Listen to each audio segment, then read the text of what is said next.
예, 오늘 이제 말씀을 시작하며 어쩌면 내가 가장 듣고 싶었던 말이라는 작은 에세이 책이 있습니다. 그 책에는 굉장히 좋은 글들이 많이 있는데 잠시 그 글귀 하나를 소개해드리고 말씀을 시작하고자 합니다. 누군가에게 꼭 필요한 사람이라고 인정받아야 쓸모 있는 인간이 되는 것이 아니라 내가 꼭 필요한 존재라는 확신이 있어야 잘 쓰이는 삶을 살 수 있다. 그 확신은 자신을 믿고 재능이 꽃필 시간을 기꺼이 기다려주는 일부터 시작된다라는 글귀가 그 책 가운데 소개되고 있습니다. 기꺼이 기다려주는 일, 그것은 바로 기다림입니다. 기다림이란 또한 우리에게 어려움을 가져다 주는 일이기도 합니다. 기다림은 믿음이 있어야 가능하고 믿음은 분명한 확신이 있어야 가능하기 때문입니다. 오늘 본문은 바로 그 기다림과 믿음 그리고 분명한 확신의 뿌리를 두고 있는 말씀에서부터 시작되게 됩니다. 오늘 본문 말씀 32절을 보면 겨자씨는 모든 씨앗들 가운데 가장 작은 씨앗이다라고 소개하고 있습니다. 오늘 본문 말씀을 통해 우리가 볼 수 있는 첫 번째는 외면의 크기가 가능성의 크기를 결정하지 않는다라는 사실입니다. 이 당시 유대인들에게 가장 작은 씨앗이라고 여겨졌던 것이 바로 겨자씨였습니다. 그래서 그 씨앗만 놓고 보면 사실 그것을 바라보면 1mm도 채 되지 않는 눈에서 식별하기도 참 어려운 그 씨앗의 크기였기 때문에 기대감과 소망감이 별로 없었습니다. 이 씨앗이 내게 어떤 유익을 가져다 줄지 별로 큰 기대가 생각이 없었다라는 것입니다. 작다라는 것 별로 좋지 않습니다. 큰 거 좋아합니다. 제가 미국에 온 지 꽤 오래됐거든요. 이제 한 8개월 정도 됐는데요. 굉장히 오랜 시간을 지나면서 살다 보니까 미국 진짜 큰 거 같습니다. 땅도 크고 우선 주차장 크기도 크고 차도 크고 다 큰 거 같습니다. 근데 또 한국 사람들도 큰 거 좋아하고 큰 거 참 좋아하는 것 같습니다. 근데 기왕이면 큰 것이 좋은 것 같습니다. 기왕이면 집도 큰 것이 좋은 것 같고 기왕이면 차도 큰 것이 좋은 것 같고 기왕이면 키도 좀 더 큰 게 좋은 것 같고 기왕이면 보석도 좀 알이 큰 게 좋은 것 같습니다. 저도 큰 거 참 좋아했고 제 인생에 크지 못해서 지금까지도 이렇게 상처로 남진 않았지만 상처 입은 치유자로 살아가는 제 안에 자금이 하나 있는데 여러분도 보시다시피 제 눈이 굉장히 작습니다. 저희 어머니께서는 제가 목회자가 된다고 했을 때 고3 때 제게 진지하게 말씀하셨습니다. 여름방학이었습니다. 네가 수능이 끝나면 쌍꺼풀을 하는 게 낫겠다. 너의 그 눈으로는 목회자를 하기에는 별로 적합하지 않은 것 같다고. 농담인 줄 알았는데 3번 말씀하시고 나서 그것이 진담인 줄 알았습니다. 그래서 제가 다 상처를 치유받은 줄 알았는데 며칠 전이었습니다. 어떤 목사님께서 사무실에 있는데 저보고 목사님 부르는 거예요. 그래갖고 목사님 왜 그러시냐고 그랬더니 목사님 눈이 부은 것 같다고. 제가 거울을 봤습니다. 제 눈 크기는 아침과 동일한데 어제와도 동일한데 왜 부었다고 할까? 제가 오늘 겨자씨를 묵상하는데 제 눈이 생각나서 쓴뿌리가 올라오는 것 같고 굉장히 마음이 어려웠습니다. 하지만 제 눈의 크기가 하나님께서 아름답게 만드신 형상인 줄 믿습니다. 이렇게 너무 크게 아멘하시니까 또 상처가 되는 것 같은데 너무 이런 거에 크게 아멘 안 하셔도 되는데 감사합니다. 네. 주님만 제 마음 아십니다. 크기의 문제, 우리가 바라보는 큰 게 좋은 것 같다라고 하는 모든 문제는 세상의 생각이며 세상의 크기가 아니라 하나님의 크기를 우리는 바라봐야 하는 줄 믿습니다. 사실 작다라는 개념은 비교에서 비롯된 것입니다. 다른 사람과 비교하고 다른 것들을 바라볼 때 그것이 큰 것인지 작은 것인지 우리는 바라보게 됩니다. 다른 사람의 크기보다 커야 한다고 세상은 이야기합니다. 다른 사람보다 더 크지 않으면, 시작부터 그러지 않으면 인생의 가능성이 현저히 적어진다라고, 그 가능성이 부족하다라고 이야기합니다. 하지만 오늘 예수님께서는 이 작디 작은 겨자씨가 굉장히 큰 가능성이 있는 씨앗이다라고 말씀하십니다. 겉모습을 뛰어넘는 가능성, 그것이 하나님께서 우리를 창조하신 원창조의 모습입니다. 그래서 저는 저와 여러분이 사람을 바라보며 우리의 인생을 바라볼 때, 우리의 자녀들을 바라볼 때, 우리의 이웃을 바라볼 때, 우리의 지체들을 바라볼 때 겉모습이 아니라 하나님께서 그 안에 심어 놓으신 가능성을 보게 되는 놀라운 역사가 있게 되기를 축복합니다. 지금의 모습은 초라해 보일 수 있습니다. 나의 모습이 그럴 수 있고 우리의 자녀의 모습이 그럴 수 있고, 우리 주변의 이웃의 모습이 그럴 수 있고, 우리의 지체들의 모습이 그럴 수 있습니다. 지금의 모습은 마치 그 존재감이 겨자씨와 같이 너무 미미하게 보일 수도 있습니다. 지금은 누구도 소망을 가지지 않는 존재일 수 있습니다. 하지만 그 가능성을 바라볼 때 하나님께서 그 영혼을 통해 이루실 일들을 바라보게 될 것입니다. 그래서 현재의 안정감보다 미래의 소망을 볼 수 있는 분별력이 우리에게는 필요합니다. 하나님께서 이 작은 나에게, 이 겨자씨와 같은 나에게 어떤 가능성을 심어 놓으셨는가? 겨자씨는 1mm로 아주 작은 씨앗이지만 그것이 다 자라고 났을 때는 3m가 넘는 놀라운 가능성들이 발현되게 됩니다. 씨앗에서 나무가 되면 무려 몇천 배가 되는 가능성들을 보게 되는 것입니다. 우리 안에 그런 가능성이 있고, 우리의 자녀 가운데 그런 가능성이 있고, 우리의 이웃 가운데 그 가능성이 있고, 우리의 지체들 가운데 그런 가능성이 있는 것입니다. 내 스스로 나의 모습을 바라보는 것이 아니라 하나님께서 나를 바라보실 때 어떻게 바라보시는가, 하나님께서 우리의 자녀들을 바라보실 때 어떻게 바라보시는가, 하나님께서 우리의 지체들을 바라보실 때 어떻게 바라보시는가, 그 시선으로 바라보는 것입니다. 나는 내 겉모습만 보게 되고 내 상황과 주어진 환경만 보게 되지만 하나님은 그렇지 않으시기 때문입니다. 그럴 때 우리는 알게 될 것입니다. 오늘 우리의 하루의 삶 가운데 하나님께서 어떻게 인도하셨고 앞으로 어떻게 인도하실지 소망함을 바라보게 되는 것입니다. 하나님의 손길을 기대하게 되는 것입니다. 그리고 내일 삶 속에 하나님의 임재하심과 그분의 시선을 어떻게 바라봐야 될지 우리는 보게 될 것입니다.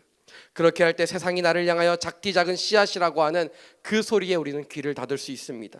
그리고 우리는 하나님의 위대한 가능성을 귀담아 들으며 바라보게 되며 하나님의 그 위대한 발걸음 가운데에 한 발자국 더 전진하게 될 줄 믿습니다.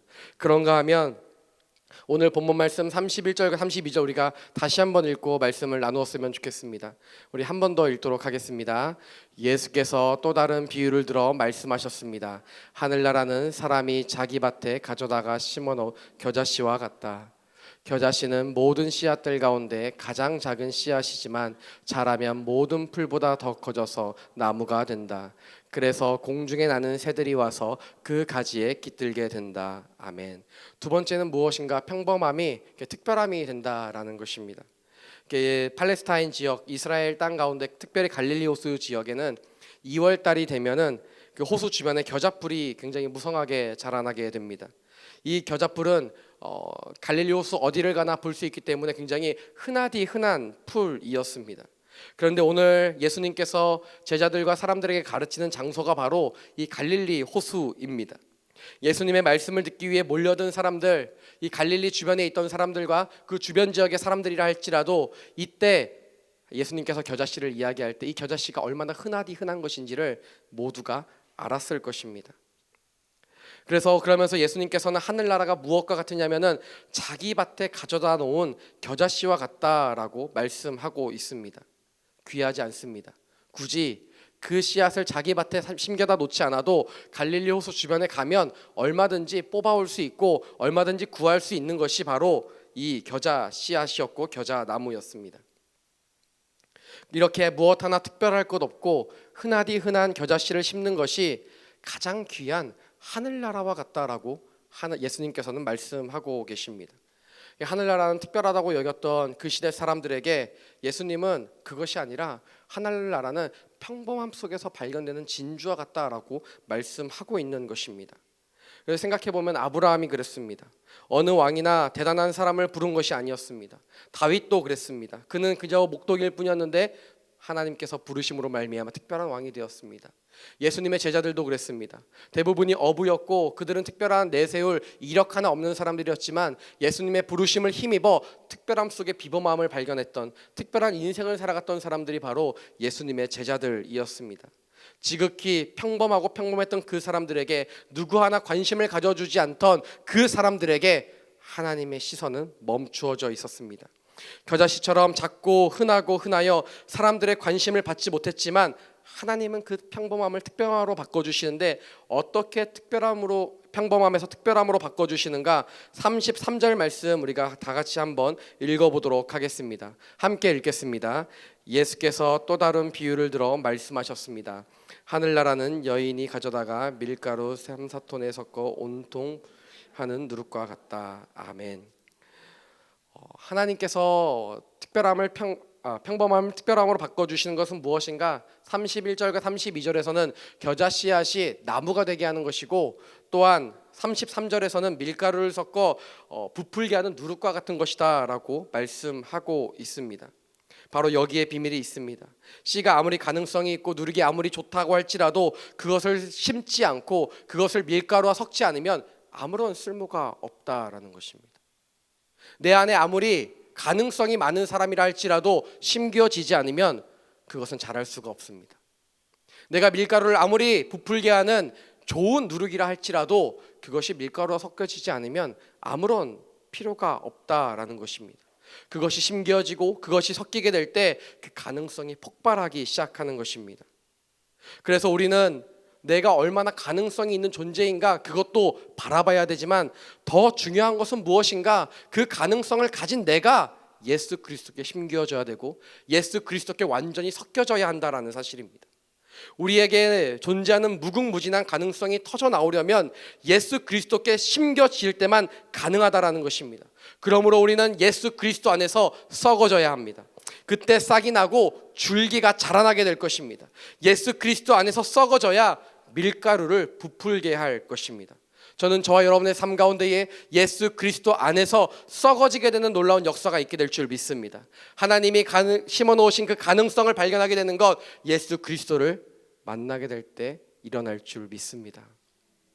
그러므로 우리의 인생 가운데도 가장 중요한 것이 예수 그리스도를 만나는 그 인격적인 교제라고 한다면, 우리의 자녀들뿐만이 아니라 우리 주변에 있는 많은 사람들에게도 마찬가지입니다. 그런 기회를 놓쳐서는 안 되는 것입니다. 제가 홍보를 하려고 하는 것은 아니지만 유스 수련회가 있고 대학 청년부 수련회가 있고 대학 청년부 이번 주일에 또한 전도 집회가 있습니다. 예수님을 만나는 귀한 자리에 많이 보내주시면 감사하겠습니다. 그렇게 할 때 하나님의 놀라운 역사가 일어나게 될 줄 믿습니다. 하나님의 역사는 하나님을 만날 때, 예수 그리스도를 만날 때 일어나게 되기 때문입니다. 주님께서는 연약하고 주연이 아닌 조연 같은 사람들, 지금 가능성을 무궁무진하게 가지고 있는 그 사람들을 부르고 계십니다. 그 부르심에 화답하며 나아가는 저와 여러분의 인생 되시기를 축복합니다. 그런가 하면 32절 33절 말씀 우리 한 번 더 읽고 말씀을 마쳤으면 좋겠습니다. 우리 함께 읽도록 하겠습니다. 겨자씨는 모든 씨앗들 가운데 가장 작은 씨앗이지만 자라면 모든 풀보다 더 커져서 나무가 된다. 그래서 공중에 나는 새들이 와서 그 가지에 깃들게 된다. 예수께서 또 다른 비유를 들어 말씀하셨습니다. 하늘나라는 여인이 가져다가 밀가루 3-4톤에 섞어 온통 부풀게 하는 누룩과 같다. 아멘. 오늘 본문 말씀을 통해 볼 수 있는 마지막 세 번째는 무엇인가? 크기가 중요한 것이 아니라 통로가 되어야 한다라는 사실입니다. 우리는 모든 풀보다 커져 있는 겨자씨가 있다라는, 겨자나무가 된다라는 것을 보게 됩니다. 아주 작은 것에서 그 어느 것보다 커지는 1mm의 아주 작은 가능성에서 3m가 됐다라는 것, 우리는 그것으로 만족하는 인생이 아니라 그 겨자나무 가운데에 새들이 와서 깃들었다라는 것을 우리는 집중해서 봐야 할 것입니다. 우리의 하나님께서는 우리의 인생 가운데 바로 그렇게 우리가 살아가기를 원하십니다. 우리의 인생이 커져가는 것 하나님 바라십니다. 우리의 삶이 하나님의 축복으로 인하여 아주 남들이 보기에 위대해 보이는 것 너무 바라고 계실 것입니다. 그러나 더 중요한 것은 무엇인가? 그렇게 커지고 그렇게 위대해져서 그렇게 남들이 보기에 좋아 보여져서 무엇을 할 것인가? 예수 그리스도를 전하는 통로가 되어야 되고, 누군가에게는 위로가 되고 누군가에게는 소망이 되는 그 일들을 우리의 삶 속에 감당해야 한다라는 것입니다. 단순히 크기만 커지는 나무가 아니라 내가 커짐으로 인하여 다른 누군가도 내게 찾아와 깃들 만큼 그렇게 자라나는 것이죠. 그래서 신앙이 성숙해지고 자라난다는 것은 내가 더 뛰어나게 되는 것이 아니라 누군가를 더 품을 수 있게 된다라는 것입니다. 그래서 하늘나라는 크기가 아닙니다. 나를 통하여 역사하시는 놀라운 하나님의 은혜를 발견하게 되는 것입니다. 아주 작고 연약하고 평범한 나의 인생을 들어 하나님께서 그렇게 역사하셨다면 나의 인생을 통해 누군가도 그렇게 하나님께 쓰임받고 하나님을 깊이 만나게 되기를 우리는 기도하며 나아가야 되는 것입니다. 왜 내가 예수 그리스도를 먼저 믿었을까? 우리는 그 대답을 너무나도 잘 알고 있습니다. 왜 나를 먼저 예수님께서 이 땅 가운데 만나 주셨을까? 나를 더 사랑하셔서일까? 맞습니다. 나를 너무나도 사랑하시는 그 주님께서 나를 일찍이부터 만나 주셔서 하나님께 예배하게 하시고 하나님께 기도하게 하는 그 놀라운 축복의 발걸음들을 우리의 인생 가운데 걸어가게 하셨지만, 또한 한편으로는 나의 그 걸음걸음 발걸음을 통하여 내 이웃에 있는 사람, 우리 주변에 있는 모든 지체들, 혹시 나의 도움을 필요로 하고 나의 시간을 필요로 하고 나의 재정을 필요로 하고 나의 마음을 필요로 하는 그 영혼들에게 다가가 먼저 손 내밀어 주고 아무 말을 하지 않아도 등을 기댈 수 있게 그렇게 가만히 옆에 있어 주는 것, 그것이 바로 하나님께서 우리를 먼저 부르신 놀라운 축복의 비밀인 줄 믿습니다. 저는 저와 여러분의 삶 가운데에 이 겨자씨와 같이, 이 누룩과 같이 누군가 와서 편안히 기댈 수 있고 누군가 와서 그렇게 우리의 삶 가운데에 누리게 되는 그 기쁨을 전달해 줄 수 있는 그 하나님 아버지의 놀라운 역사가 우리의 삶을 통해 일어나게 될 줄 믿습니다.